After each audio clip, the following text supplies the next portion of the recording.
कहानी की शुरुआत घने जंगल के बीच बहने वाली एक बड़ी नदी से होती है। जेफ अपने कुछ साथियों के साथ नाव में सफर कर रहा था। उनका काम था जंगल से सांप पकड़ना और उन्हें शहर में बेचकर पैसे कमाना। लेकिन आज वो जिस जगह जा रहे थे वहां जाना मौत को दावत देने जैसा था। नाव का कप्तान जेफ को चेतावनी देता है कि ये इलाका शापित माना जाता है। यहाँ हर तरफ बेहद जहरीले सांप हैं। इतना ही नहीं, लोगों का कहना है कि यहाँ क्रिम्सन एनाकोंडा नाम का एक विशाल सांप रहता है। जो भी उसके इलाके में घुसता है वो कभी जिंदा वापस नहीं लौटता। लेकिन जेफ बस मुस्कुरा देता है। वो कप्तान से कहता है, नाव आगे बढ़ाओ, यही सफर हमें करोड़ों कमा कर देगा। असल में जेफ कोई आम इंसान नहीं था। वो एक एक्सपर्ट स्नेक हंटर था और इस जंगल में सिर्फ एक ही मकसद से आया था, उस रहस्यमयी क्रिम्सन एनाकोंडा को जिंदा पकड़ने। कुछ देर बाद आखिरकार वो लोग उस खतरनाक जगह पर पहुंच जाते हैं। वहां पहुंचते ही कप्तान डर के मारे ज्यादा पैसे मांगने लगता है। उसका कहना था कि इतनी खतरनाक जगह तक किसी को लाना अपनी जान जोखिम में डालने जैसा है। जेफ बिना कुछ बोले अपनी जेब से पैसे निकालता है और कप्तान की तरफ बढ़ा देता है। लेकिन जैसे ही कप्तान दोनों हाथों से पैसे लेने की कोशिश करता है, जेफ जानबूझकर नोट नीचे गिरा देता है। कप्तान खुशी खुशी उन्हें उठाने के लिए झुकता है और तभी जेफ बिजली की तरह हमला करता है। वो सीधे उसकी गर्दन में चाकू घोंप देता है। कप्तान संभल भी नहीं पाता कि जेफ उसका गला काट देता है और लाश को नदी में फेंक देता है। किनारे पर खड़े उसके दोनों साथी ये सब देखकर सन्न रह जाते हैं। उन्हें समझ आ जाता है कि जेफ कितना बेरहम इंसान है। जेफ उनकी तरफ बढ़ता है और ठंडी आवाज में कहता है, जो भी मेरे साथ धोखा करेगा उसका अंजाम भी यही होगा। कप्तान को मारने के बाद तीनों जंगल के और भी अंदर बढ़ने लगते हैं। कुछ देर बाद उन्हें एक रहस्यमयी जगह मिलती है जहां एक विशाल सांप की पत्थर की मूर्ति बनी हुई थी। इसे देखकर जेफ समझ जाता है कि क्रिम्सन एनाकोंडा की कहानी शायद सच है। उधर उसके दोनों साथी आसपास ढेर सारे सांप देखते हैं। उन्हें पकड़कर वो तेजी से बैग में भरने लगते हैं। लेकिन जेफ का ध्यान उन छोटे सांपों पर बिल्कुल नहीं था। वो सिर्फ एक ही शिकार चाहता था, जंगल का सबसे बड़ा और सबसे खतरनाक सांप क्रिम्सन एनाकोंडा। इसी बीच एक साथी सांपों से भरा बैग लेकर वापस नाव की तरफ निकल पड़ता है। जैसे ही वो नदी के पास पहुंचता है, उसकी नजर दूर पानी में तैर रही कप्तान की बिना सिर वाली लाश पर पड़ती है। ये नजारा देखकर उसके पैरों तले जमीन खिसक जाती है। लेकिन अगले ही पल वो लाश अचानक पानी के अंदर गायब हो जाती है। उसी समय पानी के नीचे कोई बहुत बड़ी चीज उसकी तरफ बिजली की रफ्तार से बढ़ने लगती है। डर के मारे वो आदमी तुरंत पलटकर जंगल की तरफ भागता है, लेकिन वो ज्यादा दूर नहीं जा पाता। कुछ ही सेकंड में एक विशाल एनाकोंडा उस पर टूट पड़ता है। वो अपनी लंबी और ताकतवर कुंडलियों से उसे कसकर जकड़ लेता है। दबाव इतना ज्यादा था कि उसकी हड्डियां एक एक करके टूटने लगती हैं। बेचारा दर्द से चीख भी नहीं पाता। और फिर एनाकोंडा अपना विशाल मुंह खोलता है और उसे जिंदा ही पूरा निगलना शुरू कर देता है। उधर दूसरा साथी, जिसे इस खतरे की बिल्कुल भी खबर नहीं थी, सांपों से भरा बैग लेकर जंगल के और अंदर बढ़ता जा रहा था। अचानक उसकी नजर सामने पड़ती है और जो वो देखता है उसे देखकर उसकी रूह कांप उठती है। उसके सामने वही विशाल एनाकोंडा धीरे धीरे जंगल में रेंग रहा था। जैसे ही वो पेड़ पर चढ़ता है, उसके फूले हुए पेट के अंदर एक इंसान का शरीर साफ दिखाई देता है। तभी उस आदमी को समझ आ जाता है कि ये दैत्य उसके साथी को जिंदा निगल चुका है। वो वहां से भागने की कोशिश ही कर रहा होता है कि तभी एनाकोंडा अपने मुंह से उसके साथी की लाश बाहर उगल देता है। ये खौफनाक नजारा देखकर वो पूरी तरह सुन्न पड़ जाता है। लेकिन अगले ही पल विशाल एनाकोंडा उस पर भी हमला कर देता है। वो अपनी ताकतवर कुंडलियों में उसे कसकर जकड़ लेता है और फिर उसे भी जिंदा निगलना शुरू कर देता है। ये सब जेफ दूर खड़े होकर देख रहा था। लेकिन हैरानी की बात ये थी कि उसने अपने साथी को बचाने की जरा भी कोशिश नहीं की। उल्टा उसके चेहरे पर डर नहीं बल्कि मुस्कान थी। असल में जेफ का प्लान शुरू से ही यही था। वो अपने साथियों को चारे की तरह इस्तेमाल करना चाहता था। उसका इरादा था कि जैसे ही एनाकोंडा शिकार खाने में व्यस्त होगा, वो उस पर हमला करके उसे बेहोश कर देगा और फिर हमेशा के लिए खत्म कर देगा। जेफ तुरंत अपनी शॉटगन निकालता है और निशाना लगाने ही वाला होता है कि तभी पूरे जंगल में अचानक हलचल मच जाती है। चारों तरफ जानवर और पक्षी जोर जोर से आवाजें करने लगते हैं। पूरा जंगल जैसे किसी अनजाने डर से कांप उठता है। ये आवाजें सुनते ही एनाकोंडा अपना शिकार छोड़ देता है और पल भर में घने जंगल के अंदर गायब हो जाता है। ऐसा लग रहा था जैसे जंगल में उससे भी ज्यादा खतरनाक कोई चीज घूम रही हो, जिससे हर जीव डरकर भाग रहा था। इसी के साथ कहानी का रुख बदलता है। अब हमें एक ऐसे सर्कस में ले जाया जाता है जो बंद होने की कगार पर था। लोगों ने वहां आना लगभग छोड़ दिया था, इसलिए मालिक को भारी नुकसान हो रहा था। इसी दौरान बिली यांग नाम का एक नौजवान वहां पहुंचता है और सीधे सर्कस के मालिक से मिलने चला जाता है। बिली सर्कस के मालिक के सामने पैसों से भरा एक बड़ा सूटकेस खोल देता है। इतने सारे पैसे देखकर वहां मौजूद हर कोई हैरान रह जाता है। बिली कहता है कि वो पूरे सर्कस को खरीदना चाहता है। उसका प्लान था कि सबको अपने साथ थाईलैंड ले जाकर वहां नया सर्कस शुरू करे। ये सुनकर सभी लोग एक दूसरे का चेहरा देखने लगते हैं, क्योंकि कुछ साल पहले तक बिली भी इन्हीं के साथ इसी सर्कस में काम करता था। उस वक्त उसके पास 2 वक्त की रोटी के भी पैसे नहीं होते थे। लेकिन इतनी कम उम्र में वो अचानक इतना अमीर कैसे बन गया, ये बात किसी की समझ में नहीं आती। अगली सुबह बिली पूरे सर्कस की टीम को नाव में बैठाकर थाईलैंड के लिए रवाना हो जाता है। अब सर्कस उसका था, इसलिए सभी लोग बिना सवाल किए उसके साथ चल पड़ते हैं। नाव धीरे धीरे नदी के रास्ते आगे बढ़ने लगती है। सफर के दौरान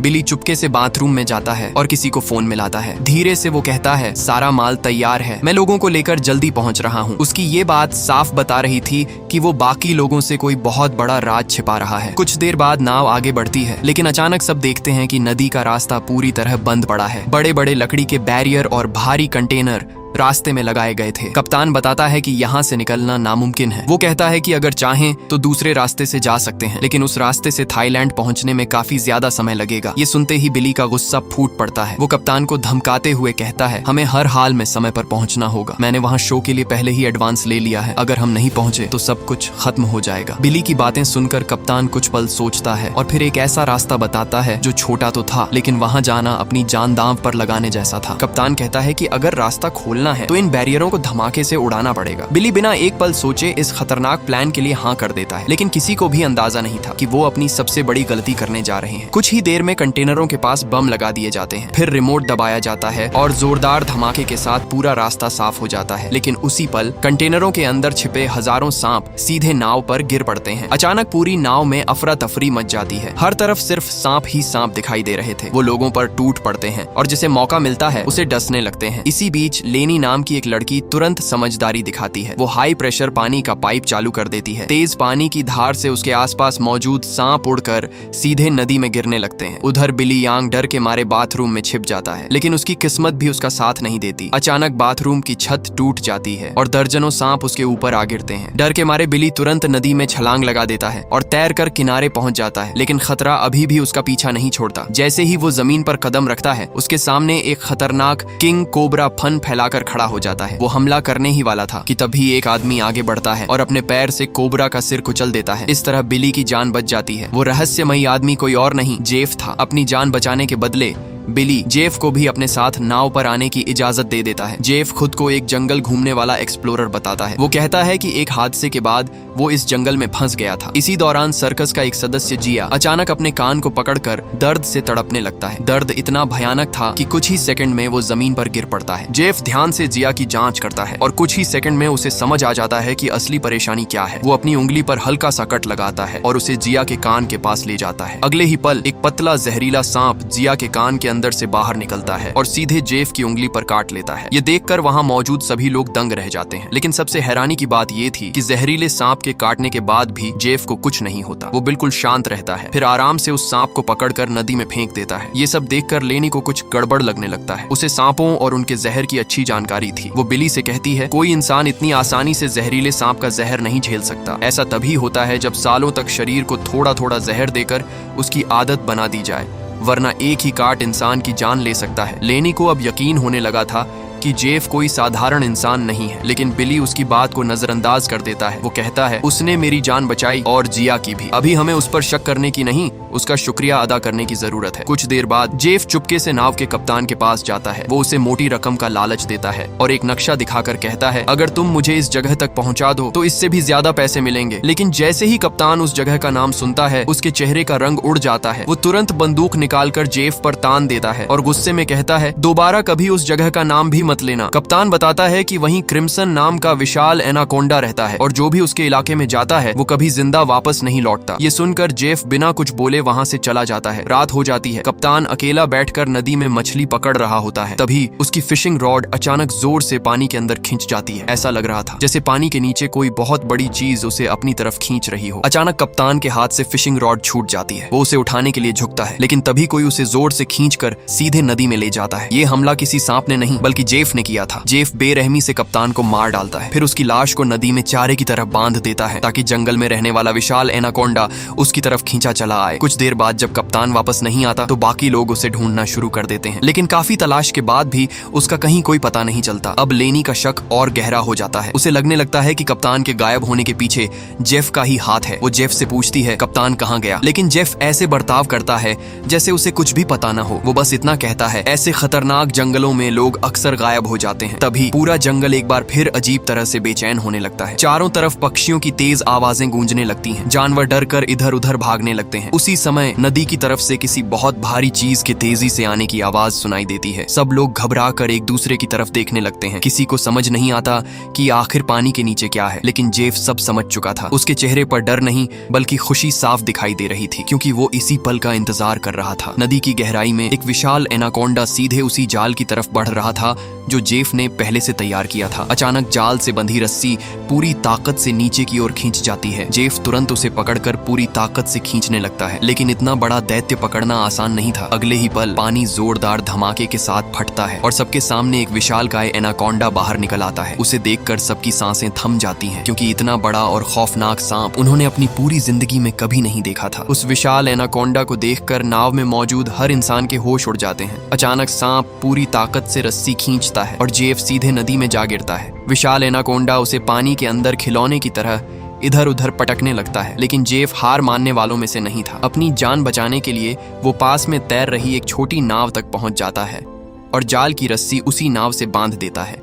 फिर मौका मिलते ही वो अपने तेज हथियार से एनाकोंडा पर हमला कर देता है, लेकिन इतने बड़े दैत्य पर उस वार का कोई खास असर नहीं होता। अगले ही पल एनाकोंडा फिर से जेफ को अपनी कुंडलियों में जकड़ लेता है। इतना ही नहीं, वो पूरी छोटी नाव को लपेटकर पानी के अंदर खींच ले जाता है। दूर खड़े लोगों को लगता है कि अब जेफ की मौत पक्की है, लेकिन तभी कुछ सेकंड बाद जेफ अचानक पानी से बाहर निकल आता है और तैरकर वापस बड़ी नाव तक पहुंच जाता है। उसे जिंदा देखकर सभी लोग हैरान रह जाते हैं, लेकिन जेफ रुकने के बजाय फिर से एनाकोंडा को ढूंढने लगता है। उसे बिल्कुल भी अंदाजा नहीं था कि वो दैत्य अब पानी में नहीं था। विशाल एनाकोंडा चुपचाप नाव की छत पर चढ़ चुका था। अचानक वो अपने मुंह से कप्तान की लाश सबके सामने उगल देता है। ये खौफनाक नजारा देखते ही पूरी नाव में भगदड़ मच जाती है। हर कोई अपनी जान बचाने के लिए इधर उधर भागने लगता है। इसी बीच एनाकोंडा उस कमरे की तरफ बढ़ता है जहां सर्कस के 2 सदस्य अंदर फंसे हुए थे, लेकिन हमला करने से पहले ही जेफ पीछे से अपने हथियार से उस पर वार कर देता है। ये हमला एनाकोंडा को रोकने के बजाय और भी ज्यादा गुस्सा दिला देता है। अब विशाल सांप अपना पूरा ध्यान जेफ पर लगा देता है और उसके पीछे पड़ जाता है। जेफ खुद को बचाने के लिए छिप जाता है, लेकिन एनाकोंडा लगातार उसे ढूंढता रहता है। उधर सर्कस के सभी लोग डर के मारे जहां जगह मिलती है वहीं छिप जाते हैं। इसी बीच कैट और डायना भी एक कोने में सांस रोके बैठे होते हैं। खुशकिस्मती से एनाकोंडा उन्हें देख नहीं पाता। वो उनके ऊपर से रेंगता हुआ निकल जाता है और खिड़की से बाहर चला जाता है, लेकिन खतरा अभी टला नहीं था। बाकी लोग भी नाव के अलग अलग हिस्सों में छिपे हुए थे। तभी एनाकोंडा बाथरूम की तरफ पहुंच जाता है। वहां उसकी नजर एक बच्चे और जियाओ पर पड़ जाती है। उन्हें देखते ही वो बिजली की रफ्तार से हमला कर देता है, लेकिन दोनों किसी तरह आखिरी पल में बच निकलते हैं। उसी समय लेनी भी उनकी मदद के लिए दौड़कर पहुंच जाती है। जैसे ही एनाकोंडा लेनी पर झपटता है, जियाओ तुरंत एक बड़ा लोहे का बर्तन उठाकर उसके सिर पर चढ़ा देता है। कुछ देर के लिए विशाल सांप की आंखें पूरी तरह ढक जाती हैं। अब एनाकोंडा बुरी तरह तड़पने लगता है। वो अपना सिर छुड़ाने के लिए पूरी नाव को हिलाने लगता है। इसी अफरा तफरी में केरोसिन से भरा एक ड्रम गिर जाता है और उसका तेल पूरी नाव में फैल जाता है। गुस्से से बेकाबू एनाकोंडा बार बार अपना सिर नाव से टकराता है। आखिरकार एक जोरदार टक्कर के साथ लोहे का बर्तन टूट जाता है और उसका सिर आजाद हो जाता है। बस इसी मौके का फायदा उठाकर जेफ पीछे से उसके गले में मोटी रस्सी डाल देता है, लेकिन इससे पहले कि वो एनाकोंडा को काबू कर पाता, फैला हुआ केरोसिन अचानक आग पकड़ लेता है। कुछ ही सेकंड में पूरी नाव आग की लपटों में घिरने लगती है और सबसे डरावनी बात, ये आग धीरे धीरे उन विस्फोटकों तक पहुंच रही थी जो अभी भी नाव के अंदर रखे हुए थे। कुछ ही सेकंड बाद एक भयानक धमाका होता है। पूरी नाव आग और धुएं के बीच फट जाती है। जान बचाने के लिए सभी लोग तुरंत नदी में कूद पड़ते हैं। उधर जेफ ने रस्सी इतनी मजबूती से एनाकोंडा के गले में बांधी थी कि वो जलती हुई नाव से निकल ही नहीं पाता। काफी संघर्ष के बाद बचे हुए लोग किसी तरह तैरकर नदी के किनारे पहुंच जाते हैं। सामने अपनी नाव को जलते हुए देखकर बिली यांग निराश होकर बैठ जाता है। उसे लगने लगता है कि अब वो कभी समय पर थाईलैंड नहीं पहुंच पाएंगे। वहीं बाकी सर्कस टीम की हालत भी खराब थी, क्योंकि अब वो घने जंगल के बीच फंसे हुए थे और बाहर निकलने का कोई रास्ता नहीं था। इसी दौरान लेनी को पूरी सच्चाई समझ आ जाती है। वो गुस्से में जेफ पर चिल्लाते हुए कहती है, ये सब तुम्हारी वजह से हुआ है। तुमने हमारी नाव को चारे की तरह इस्तेमाल किया ताकि उस विशाल सांप को फंसा सको। लेनी का कहना था कि अगर जेफ उन्हें अपने शिकार में न घसीटता तो आज किसी की जान खतरे में नहीं पड़ती, लेकिन जेफ को इस बात की कोई परवाह नहीं थी। वो सिर्फ उस विशाल एनाकोंडा की कीमत के बारे में सोच रहा था। जेफ कहता है, अगर हम उसे पकड़ लेते तो हम सब करोड़पति बन जाते। बस फिर क्या था। जैसे ही बिली ने करोड़ों की बात सुनी, उसका पूरा रवैया बदल गया। कुछ पल पहले जो आदमी थाईलैंड पहुंचने की चिंता कर रहा था, अब उसकी आंखों में सिर्फ पैसे दिखाई दे रहे थे। वो तुरंत जेफ के साथ मिल जाता है। बिली उत्साहित होकर पूछता है, अगर इतना पैसा मिल सकता है तो हमें क्या करना होगा। तब जेफ अपना नक्शा निकालता है और बताता है कि उसे एक छोटा रास्ता पता है। उसके मुताबिक उसी रास्ते से चलकर वो सिर्फ कुछ दिनों में थाईलैंड पहुंच सकते हैं। बिली और उसके कई साथी तुरंत जेफ के साथ जाने के लिए तैयार हो जाते हैं, लेकिन लेनी अभी भी उस पर बिल्कुल भरोसा नहीं करती। उसे यकीन था कि जेफ बहुत खतरनाक इंसान है और उसके साथ जाना नई मुसीबत को बुलाने जैसा होगा। इसी दौरान सर्कस की एक लड़की की हालत अचानक बिगड़ जाती है। बिली उसके कंधे पर मकड़ी के जहरीले काटने का निशान देखता है। जहर पूरे शरीर में फैल चुका था और बिना इलाज के